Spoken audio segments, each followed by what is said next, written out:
Riley McKenna, Jokic is by far a better offensive player than Kareem. The nostalgia bias out here is crazy. You're right. How is he a better offensive player than the person that scored the most points of all time? I mean, if you want to say Kareem's better because of longevity, that's fine. But when we say Jokic, no, I'm not. The most points ever is simply longevity. I'm talking about peaks. Don't say the most points ever. That means nothing because that's the longevity. Why? The most points ever is purely longevity. I'm talking about. Don't most points ever and say it's peaks. I said that, and then I said let's go to peak. We can talk longevity and we can talk peak. When people say Jokic's best offensive center ever is peaks, purely peaks. It's not longevity. He doesn't have that yet. In my opinion, Jokic's peak is better than Kareem's offensively. So, so when Kareem was averaging 34 with 5 assists, it doesn't matter. With 5 assists, who's Jokic playing against? Tell me who's he playing against? This is one of Ticket's greatest points ever. No, this is one of Ticket's greatest points ever. In every era. This is one of Ticket's greatest points ever. Who's the competition that Jokic has at center? I'll tell you the comp. I'll tell you. Who? Joel? Please. We've seen him in the playoffs cook Anthony Davis. No, we've seen him cook. We've seen what you said. We haven't. No. Yes, we saw that in the bubble. He cooked AD. AD was. Oh my God. We seen him cook Draymond. We seen him cook Gobert. We seen Draymond.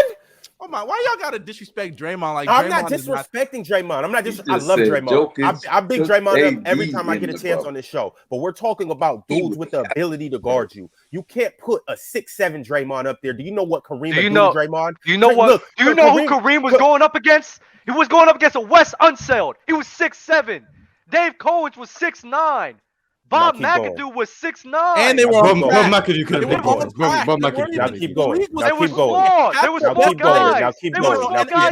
Not only that, half of the best players were in the ABA. Don't forget, dudes were in the ABA at the time. For 3 years. They used to for 6 years. For 6 years. Okay, well then let's talk about the years where he was playing against NBA competition. Let's talk about who he played playoffs in prime. Right?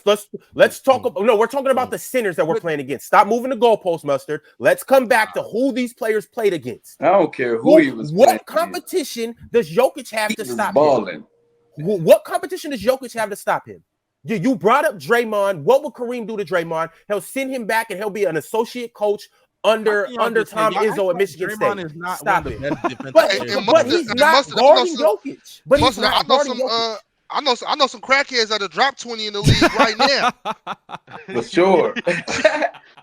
Jokic has Joel Embiid, Anthony Davis when he's healthy, Rudy Gobert, and I mean I want to put Bam on there, but Bam's 6'9". I mean, you got other guys. Bam is legit. Bam is one of the best defensive players we've ever seen. Yeah, but again, like I'm saying, we could put him in there, but then if that's the case, then we got to put Wes and we can keep going with some of the other bigs as well. Who? You got players like Cat. You got players like. All right, yo, I really gotta go. Dude said Cat. Come on, dog. I'm not saying Cat's great. I'm not saying Cat's an amazing. Cat is a good player. He's still a good. He's a good player. We're talking about defenders. I'm talking about dudes that Jokic really has to before the game really lace up his shoes, cross his T's, dot his I's, and say like, yo, I really gotta come and ball today because this dude is gonna bring it all Malone over here. You see what I'm saying? Moses Malone wasn't a great defender. Okay, I'm talking about on workhorse. You still got to guard him. Okay, Andre Drummond's not better than Moses. We're just saying defenders. I mean, you got guys like we're just saying names at this point. And let's wait. Can we stop this? Can we stop this? Because we all know basketball is not a one-on-one game. That's just not what it is. It's not a one-on-one game. So no, that's not happening. There's way more advanced defenses that the centers have to prepare for in today's era than it was in the 70s. How? What do you mean how? No, let me break it down to you. Let me know. This is obviously basketball's never been one-on-one, but let me break down to you just the floor spacing aspect of the 70s versus today. The 3-point line was damn near non-existent in the 70s. So if there's no 3-point line and everybody's spacing around the arc, where's everybody at? By the hoop. So here's what I'm saying. Kareem had to post up in a jungle-infested paint.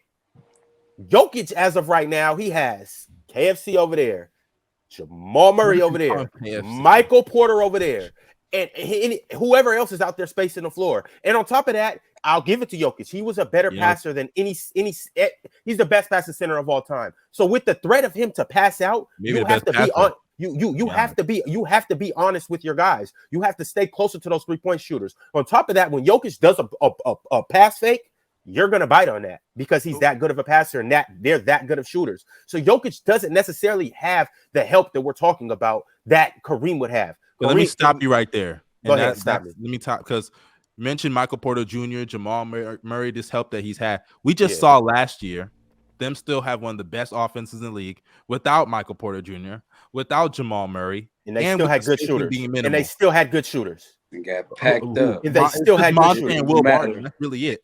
What Bones? Will Barton doesn't even look like an NBA. So Bones isn't a good shooter.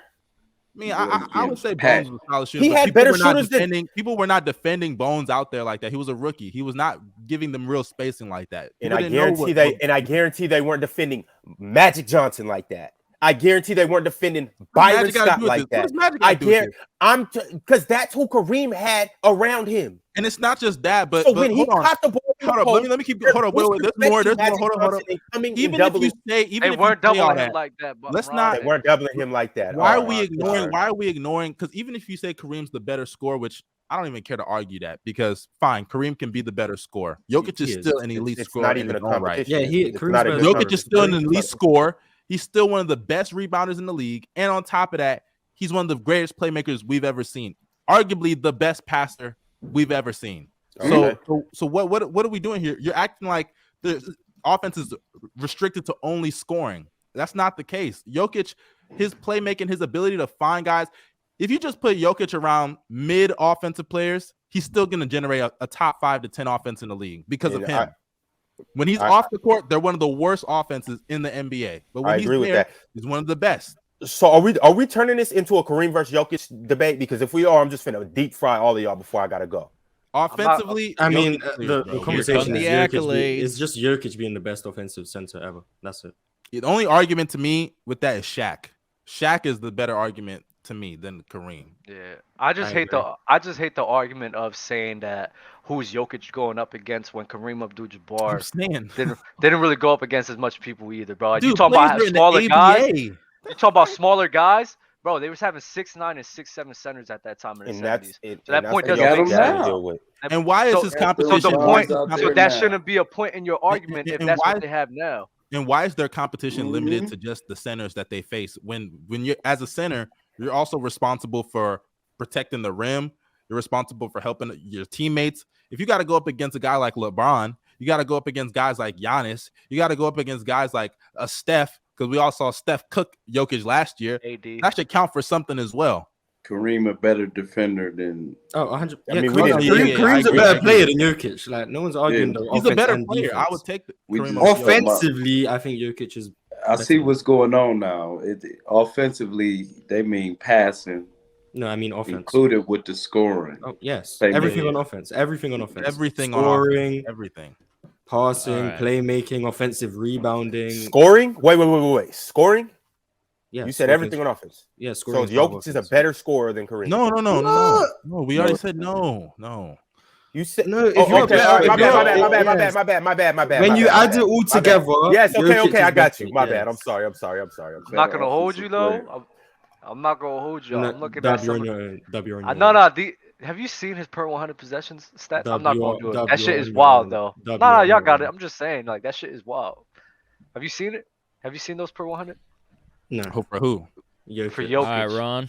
Nah, we all know Jokic is an advanced stat demon. To be honest, he's the best player of all time. So when they started like tracking that, Kareem Abdul-Jabbar is like per 100. So that means everybody has 100 possessions. Kareem's is like maxed out at like 32, 33, while Jokic is maxed out at 39. Just wild to me. I didn't expect it was like that.